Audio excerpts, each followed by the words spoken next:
এক নারীর কারণে যে কত মায়ের কোল খালি হতে পারে, বাংলাদেশের হাসিনা তার নমুনা। সারা বিশ্ব দেখছে হাসিনা কি করতে পারে। আর কুসন্তানে, অবৈধ সন্তানে মানুষের জন্য হরকত ডেকে আনে, মুসিবত ডেকে আনে, বিপর্যয় ডেকে আনে, যা বাংলাদেশে চলছে। এক নারীর কারণে সারা বাংলাদেশ চলছে। এক নারী যে কত খতরনাক হতে পারে, হাসিনা তার উজ্জ্বল দৃষ্টান্ত। এক নারীর কারণে যে কত মায়ের কোল খালি হতে পারে, বাংলাদেশের হাসিনা তার নমুনা। সারা বিশ্ব দেখছে হাসিনা কি করতে পারে।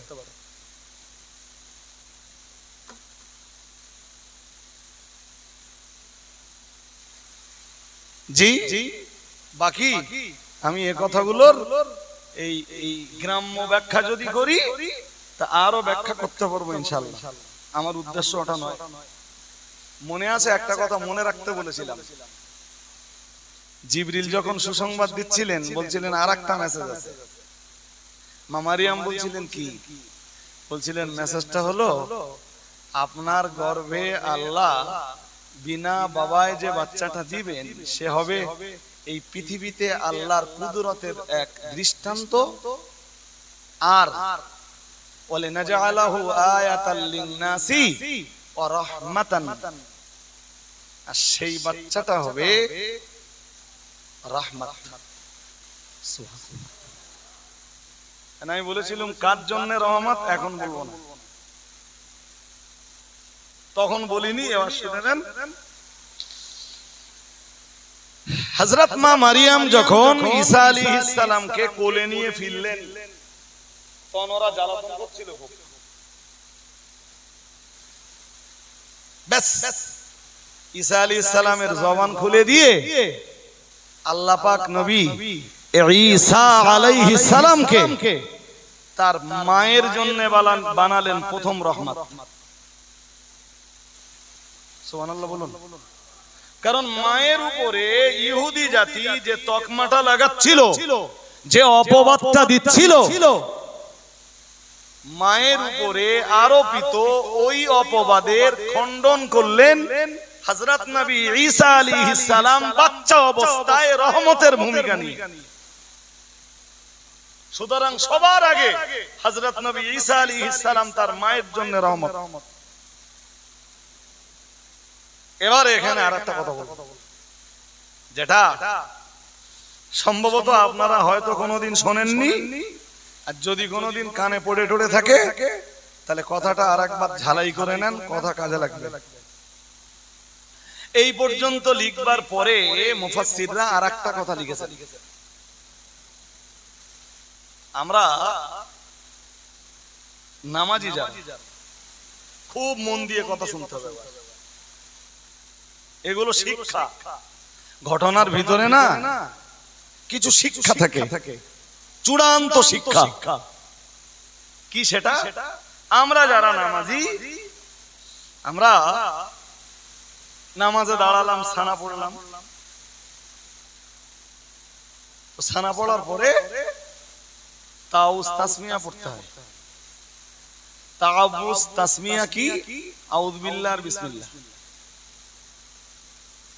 তো বিসমিল্লাহ পড়া যখন শেষ হলো, এবারে সূরা ফাতিহা পড়ার পালা।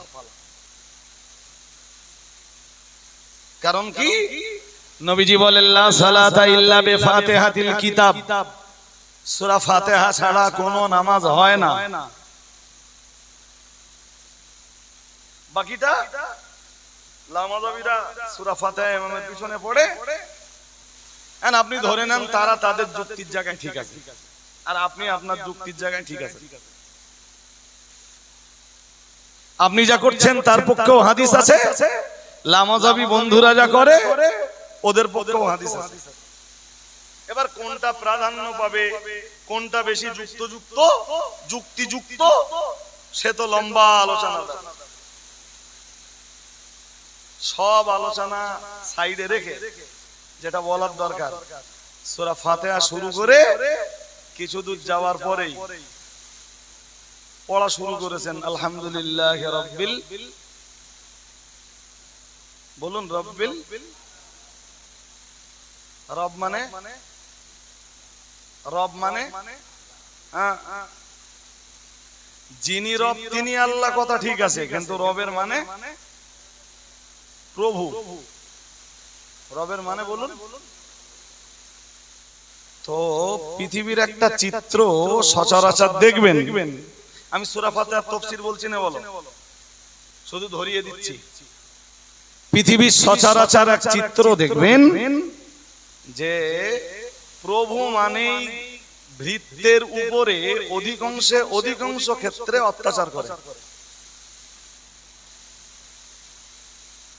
কথাটা না বুঝলে আর একবার বলছি, মনিব মানেই অধিকাংশ ক্ষেত্রে গোলামের উপরে, বলুন। তা আপনি সূরা ফাতিহার প্রথম আয়াত পড়লেন, কি বললেন? প্রথমেই তো বলে নিলেন আলহামদুলিল্লাহ, সমস্ত প্রশংসা আল্লাহ। আমরা যেন বললাম আল্লাহ, প্রশংসা সব আল্লাহর, এটা বুঝলাম, কিন্তু প্রশংসা সব যে আল্লাহর, সে আল্লাহর পরিচয়। আল্লাহ বললেন সে আল্লাহর পরিচয়, তিনি রাব্বিল আলামিন। আসলে ছিল রব্বুল আলামিন, ওটা আরবি ব্যাকরণের কায়দায় পড়ে আগের সাথে সম্পর্ক ঠিক রাখতে যে হয়েছে রাব্বিল আলামিন। আল্লাহ বললেন প্রশংসা সব যে আল্লাহর, সে আল্লাহর প্রথম পরিচয়, তিনি তামাম জগতের প্রভু, তিনি তামাম জগতের রব, তিনি তামাম জগতের লালন পালনকারী। সুবহানাল্লাহ। এই যে পৃথিবীতে আমরা দেখি যে প্রভু মানে গোলামের উপরে, ভৃত্যের উপরে, বা উঁচু স্তরের লোক মানেই নিচু স্তরের লোকের উপরে অত্যাচার। তো আমাদের মনে যেন এক প্রশ্ন জাগলো যে আল্লাহ, পৃথিবীতে আমরা তো দেখি প্রভু মানে গোলামের উপরে অত্যাচার, তা আল্লাহ আপনি কেমন প্রভু? আল্লাহ আপনি যে প্রভু, আপনার সেই প্রভুত্বের পরিচয়। আল্লাহ পাক সঙ্গে সঙ্গে বললেন শোনো, আর রহমানির রহিম। সুবহানাল্লাহ। আরেকটু মন খুলে বলুন। বললেন শোনো, তোমাদের সকলের প্রভু যিনি, তিনি অত্যাচারী নন। তোমাদের সকলের মনিব যিনি, তিনি জালিম নন, অত্যাচারী নন।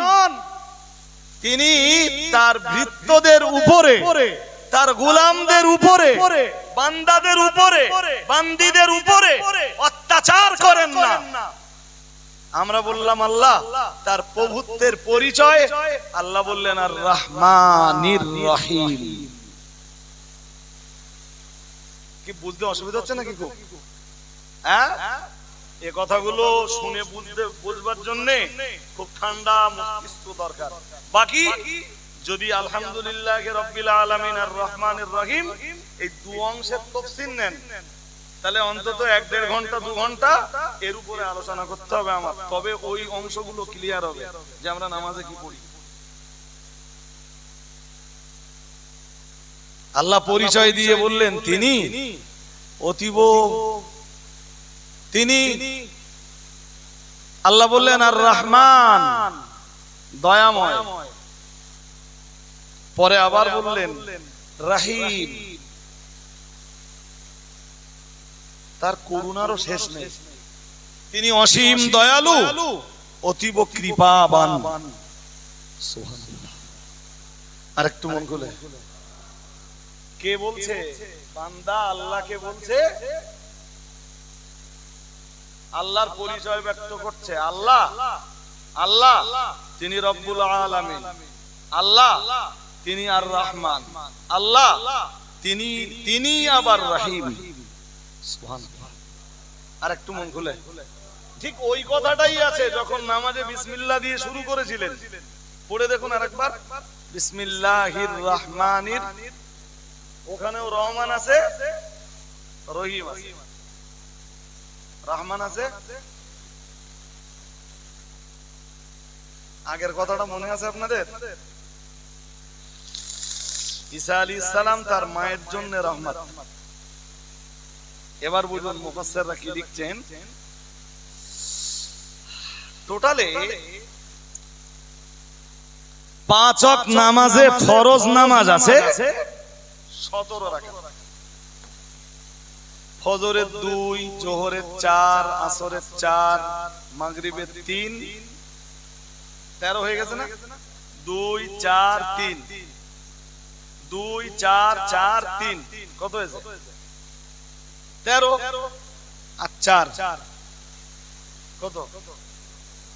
এবার বলেন, কেউ যদি এই 17 রাকাত নামাজ পড়ে, সে আল্লাহ যে রহমান আর রহিম এই কথাটা সে কতবার উচ্চারণ করছে? 17 দোকানে 17 বার বলছে রহমান আর 17 বার বলছে, বলুন।